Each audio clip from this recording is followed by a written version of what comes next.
आपका यूनिक प्रज्ञान यूट्यूब परिवार में हार्दिक स्वागत है, वंदन है, अभिनंदन है। प्यारे साथियों, हिंदी साहित्य प्रश्नोत्तरी 50 लेकर के आपके बीच उपस्थित हूं। और जैसा कि आप जानते हैं, प्रश्नोत्तरी 50 का मुख्य उद्देश्य है आपके अध्ययन का आपको रिवीजन कराना। तो आज की प्रश्नोत्तरी 50 प्रारंभ की जाए उससे पूर्व देखेंगे आज का मॉर्निंग कोट्स। आज का मॉर्निंग कोट्स है कि जो हो गया उसे सोचा नहीं करते, और जब मिल गया तो उसे खोया नहीं करते।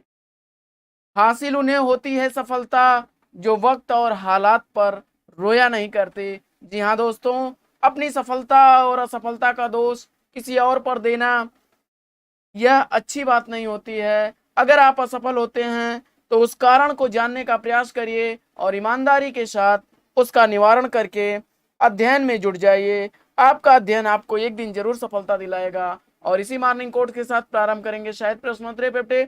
प्रश्नोत्तरी 50 का पहला प्रश्न आप तक पहुंचे इससे पूर्व अगर वीडियो को पहली बार देख रहे हैं तो वह चैनल पर नए हैं, कृपया चैनल को सब्सक्राइब कर लें और बगल में बने हुए बेल आइकन से ऑल बटन को प्रेस करें, जिससे कि आने वाले नए वीडियो की नोटिफिकेशन आपको सबसे पहले मिल सके। तो बिना समय गंवाए प्रारंभ करेंगे पाठचर्या और देखेंगे पाठचर्या का पहला प्रश्न।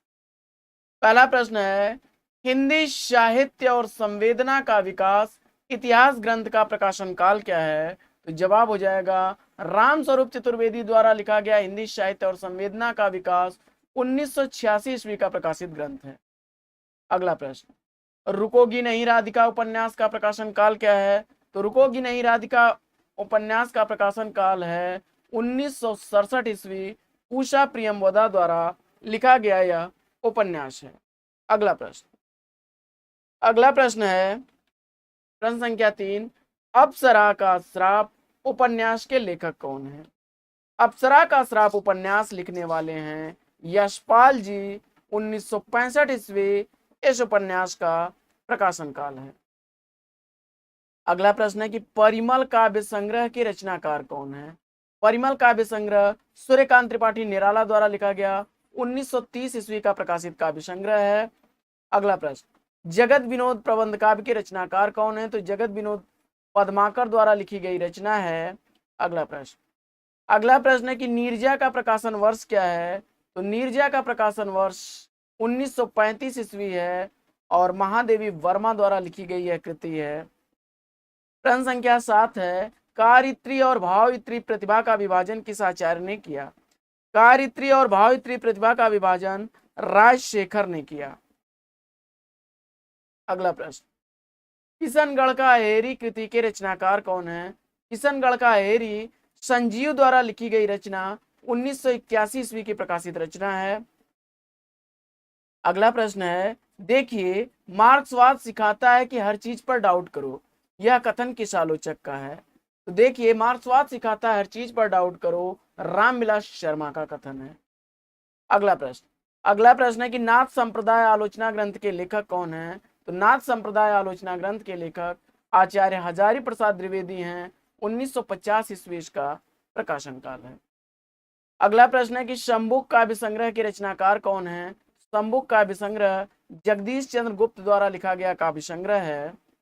अगला प्रश्न, समय के पांव कृति का प्रकाशन काल क्या है? तो समय के पांव कृति माखनलाल चतुर्वेदी द्वारा लिखी गई 1962 ईस्वी की प्रकाशित रचना है।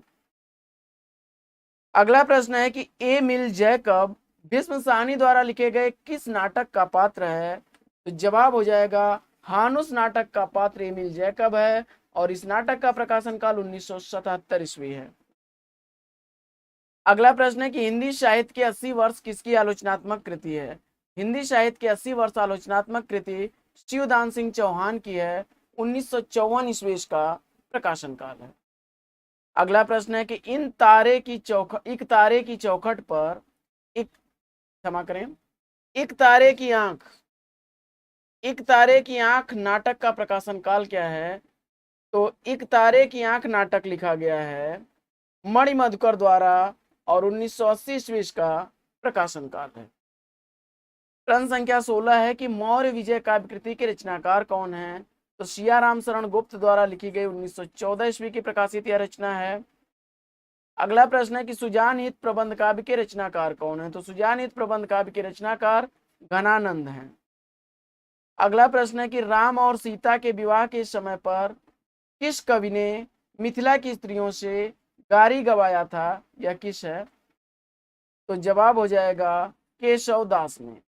अगला प्रश्न, प्रभात फेरी किस कवि की रचना है? तो नरेंद्र शर्मा द्वारा लिखी गई प्रभात फेरी रचना 1938 ईस्वी की प्रकाशित रचना है। अगला प्रश्न है कि वाद विवाद संवाद आलोचना ग्रंथ के लेखक कौन है? वाद विवाद संवाद आलोचना ग्रंथ लिखने वाले हैं नामवर सिंह। 1989 ईस्वी का प्रकाशन काल है। राष्ट्रीय तरंग किसकी रचना है? तो राष्ट्रीय तरंग रचना के रचनाकार हैं गया प्रसाद शुक्ल, शने ही। अगला प्रश्न है कि विप्लव गायन किसकी काव्य कृति है? विप्लव गायन काव्य कृति के रचनाकार बाल शर्मा कृष्ण नवीन हैं। बाल कृष्ण शर्मा नवीन द्वारा लिखा गया है विप्लव गायन। अगला प्रश्न है कि रास पंचाध्यायी किस छंद में लिखी गई रचना है? तो जवाब हो जाएगा रोला। अगला प्रश्न है कि अवध विलास के रचनाकार कौन है? तो अवध विलास लाल दास की रचना है, 1643 ईस्वी का रचना काल है। अगला प्रश्न है कि काव्यम ग्राह्यम अलंकारात उक्त किसकी है? तो जवाब हो जाएगा आचार्य वामन द्वारा लिखी गई यह रचना है और अलंकार सूत्रवृत्त से अवतरित यह पंक्ति है। अगला प्रश्न, सुरेखा सुरेंद्र वर्मा के किस नाटक की पात्र है? सुरेखा सुरेंद्र वर्मा द्वारा लिखे गए द्रौपदी नाटक की पात्र है, 1972 ईस्वी इस नाटक का प्रकाशन काल है। अगला प्रश्न है कि मेरी तिब्बत यात्रा यात्रा वृत्तांत के लेखक कौन है? तो जवाब हो जाएगा राहुल सांकृत्यायन द्वारा लिखी गई यह रचना 1937 ईस्वी की प्रकाशित रचना है। अगला प्रश्न है कि सिंहरण प्रसाद के किस नाटक का पात्र है? तो सिंहरण चंद्रगुप्त नाटक का पात्र है, 1931 ईस्वी इस नाटक का प्रकाशन काल है। प्रश्न संख्या 29 है, आलोचक के मुख से किस आलोचक के व्याख्यानों का संकलन है?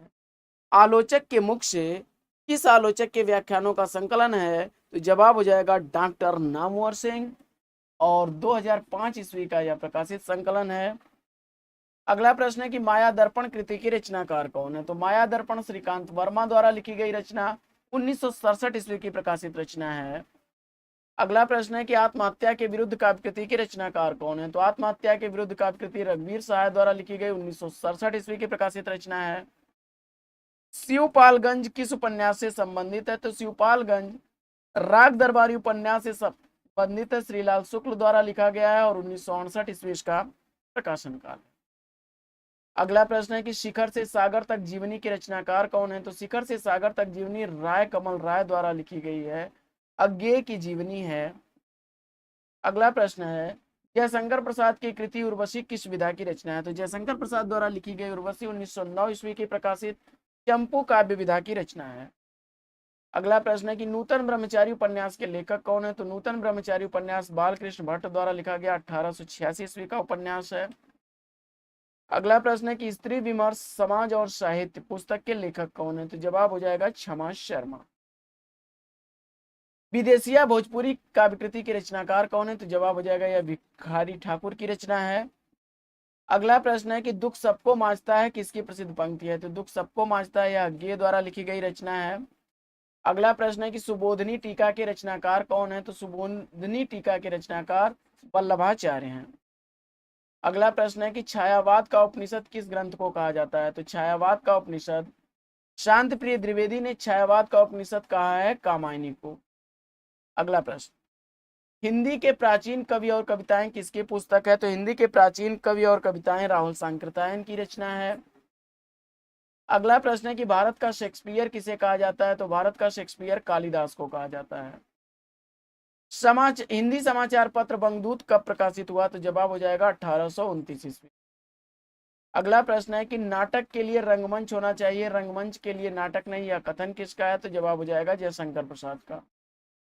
अगला प्रश्न है कि छायावाद का उपनिषद किस ग्रंथ को कहा जाता है? तो छायावाद का उपनिषद कामायनी को कहा जाता है, शांति प्रिय द्विवेदी ने कहा है। अगला प्रश्न रिपीट हो गया है। अगला प्रश्न है कि कन्नौज हिंदी की किस उपभाषा वर्ग की बोली है? तो जवाब हो जाएगा पश्चिमी हिंदी की बोली है। अगला प्रश्न है कि भारवी द्वारा रचित किरातार्जुनियम का प्रधान रस क्या है? तो जवाब हो जाएगा वीर रस है। और अगला प्रश्न है कि 8वां सर्ग और सेतुबंध नाटकों का प्रकाशन काल क्या है? तो 8वां सर्ग 1976 ईस्वी, सेतुबंध 1972 ईस्वी के प्रकाशित नाटक हैं जो सुरेंद्र वर्मा द्वारा लिखे गए नाटक हैं। अगला प्रश्न है कि किस उपन्यास को स्त्री लेखन का प्रस्थान बिंदु माना जाता है, तो जवाब हो जाएगा मित्रों मरजानी को कृष्णा सोपती द्वारा लिखा गया यह उपन्यास है। नीलम देश की राजकन्या किसका कहानी संग्रह है, तो नीलम देश की राजकन्या जैनेन्द्र द्वारा लिखा गया 1933 ईस्वी का प्रकाशित कहानी संग्रह है। तो साथियों पाठचर्या कैसी लगी, अगर वीडियो अच्छा लगा हो तो वीडियो को लाइक कर दीजिए, दोस्तों में शेयर कर दीजिए, चैनल पर पहली बार है तो चैनल को सब्सक्राइब कर लीजिए और बगल में बने हुए बेल आइकन से ऑल बटन को भी प्रेस करें जिससे कि आने वाले नए वीडियो की नोटिफिकेशन आपको सबसे पहले मिल सके। तो वीडियो को फटाफट लाइक करके शेयर कर दीजिए जिससे कि हम आपके लिए प्रतिदिन ऐसी ही पाठचर्या लेके आते रहें। तो साथियों आज की पाठचर्या में लेते हैं यहीं पर विराम, फिर मिलेंगे आपसे अगले वीडियो में एक नए प्रकरण, एक नए टॉपिक, एक नए अंदाज में। तब तक के लिए बेस्ट विशेष बेस्ट आप लक। जय हिंद साथियों।